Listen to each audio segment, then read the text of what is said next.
Bienvenidos a Del Camino, donde regresamos a la senda antigua. Hoy específicamente en la sección Andar en Él, donde analizamos una frase célebre de un conocido cristiano e intentamos también aplicarla a nuestra vida. Hoy vamos a estar hablando de una frase no muy conocida de Martín Lutero. Cualquiera que tenga un conocimiento básico de la historia del siglo XVI, la Reforma Protestante, o simplemente sepa cómo llegamos aquí como cristianos evangélicos, hemos escuchado hablar de alguna forma de Martín Lutero. Ese conocido monje que arremetió contra el papado, la manipulación de las indulgencias, la adoración a reliquias, pero que también hizo mucho énfasis en la autoridad de la Escritura, la justificación por la fe y el sacerdocio de cada creyente. Enseñanzas que son tan vitales también para nosotros hoy. Él, junto a Zwinglio y Calvino, son los reformadores más importantes. Creo que el más conocido sin duda es Martín Lutero. Este hombre tenía una pasión tremenda por la palabra de Dios. De hecho, cuando lo obligaron casi que a retractarse, él dijo: a menos que la Sagrada Escritura o la razón evidente me convenza, y no por ideas de papas y concilios que se contradicen unos a otros, no puedo retractarme, porque mi conciencia es prisionera de la palabra de Dios. Y oponerse a la conciencia no es sano ni seguro. Que Dios me ayude. Esta es una frase muy conocida de Lutero y no es la que vamos a estar viendo hoy. Lutero fue sorprendido por ese pasaje maravilloso del libro de Romanos: mas el justo por la fe vivirá. Y de confiar totalmente en la justificación humana, algo que para él era casi imposible o totalmente imposible. De hecho, se cuenta que él pasaba hasta 6 horas confesándose porque se veía muy pecador.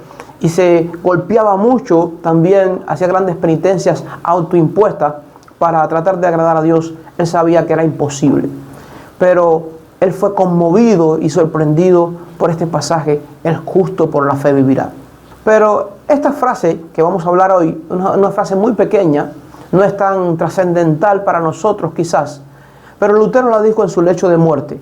Y esta frase reza así: somos mendigos. Esto es verdad. Lutero está muriendo y él está diciendo: nosotros somos mendigos. Y esto es una realidad. Las escrituras nos muestran que somos mendigos espirituales. Hacen muchísimo énfasis en esto, la palabra de Dios. Por ejemplo, las bienaventuranzas. La primera bienaventuranza dice: bienaventurados los pobres en espíritu, porque de tales es el reino de los cielos. Esta porción dice que el reino de los cielos consiste o pertenece a aquellos que son pobres en espíritu. Pero ¿qué es un pobre en espíritu? Hace mucho tiempo yo meditaba en este pasaje y no entendía. Yo decía: ¿cómo es posible que este pasaje diga que el reino de los cielos es de los pobres en el espíritu? ¿Será acaso que son de los que tienen poco espíritu? ¿Será acaso que es los que tienen un espíritu pequeño? No, sino que este pasaje lo que significa, esta porción significa: bienaventurados las personas que reconocen que son mendigos espirituales, que no pueden salvarse ni quedar bien delante de Dios por su autojusticia, por su intento de agradar a Dios por su fuerza, sino que depende totalmente de lo que hizo Cristo por él en la cruz del Calvario. Isaías 66, versículo 2, también un pasaje un poco conocido, habla también de este asunto. Dice Dios, después de hablar que no necesita una casa donde vivir, porque Él hizo todo lo que existe, Él dice: pero miraré a aquel que es pobre y humilde de espíritu y que tiembla mi palabra. Dios dice que va a mirar, Dios dice que va a atender a aquel que es pobre y humilde de espíritu, aquel que reconoce que es un mendigo espiritual. Pero, ¿qué es un mendigo? Un mendigo es alguien que vive de la misericordia de otra persona. Un mendigo es alguien que necesita la intervención de otros para sobrevivir. Y esa es nuestra condición.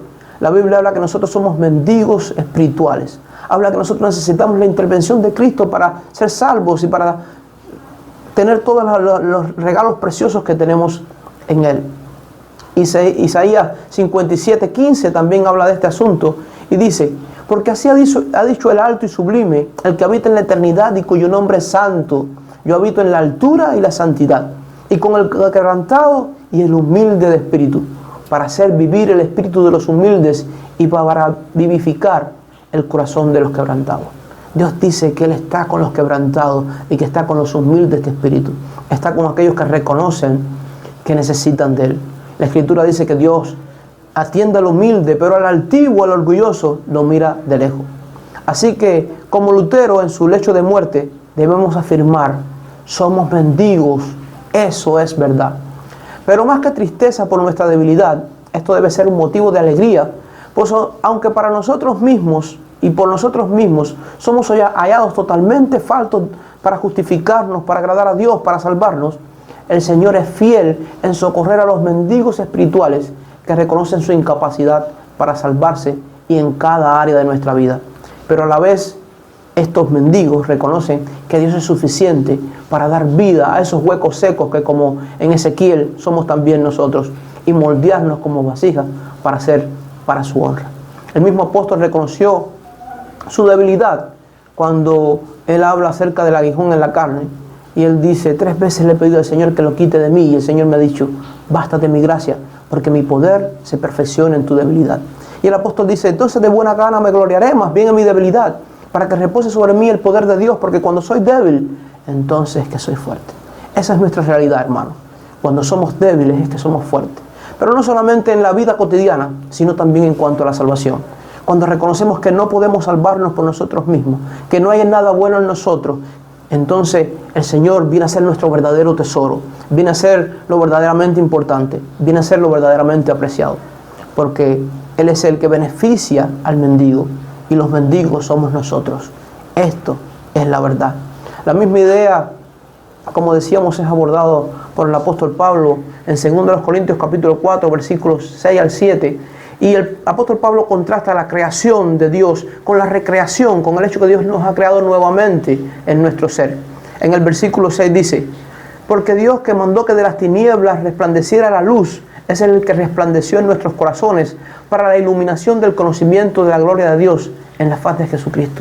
Él resplandeció allá en la eternidad cuando creó el mundo, pero Él es el que ha resplandecido y ha despertado también nuestros corazones. Y el pasaje continúa diciendo, pero tenemos este tesoro en vasos de barro para que la excelencia del poder sea de Dios y no de nosotros. La excelencia del poder es de Dios y no de nosotros, porque tenemos este tesoro maravilloso, que es Él, que es su evangelio, en nosotros, vasos de barro. En fin, esta frase nos muestra nuestra pobreza espiritual y nos hace reconocer nuestra condición caída y débil, pero nos mueve a ver a Dios como nuestro beneficiario, así que al ser mendigos se convierte contradictoriamente en nuestra mayor recompensa o nuestra mayor riqueza. Podemos preguntar, ¿nos creemos capaces y fuertes por nuestras propias fuerzas? ¿Piensas que puedes escoger o aportar algo a tu salvación? ¿Te sientes ser rico espiritualmente? Te recomiendo que lo reconsideres. Pues como dijo uno de los grandes de todos los tiempos en su lecho de muerte, somos mendigos. Esto es verdad. Si te gustó este video, ya sabes dónde está el like. Y le pedimos que nos apoyen en este ministerio, suscribiéndose, compartiendo el contenido y comentando los videos para así también tomar ánimos nosotros, para que también podamos seguir compartiendo, continuar compartiendo material como este. Que Dios les bendiga.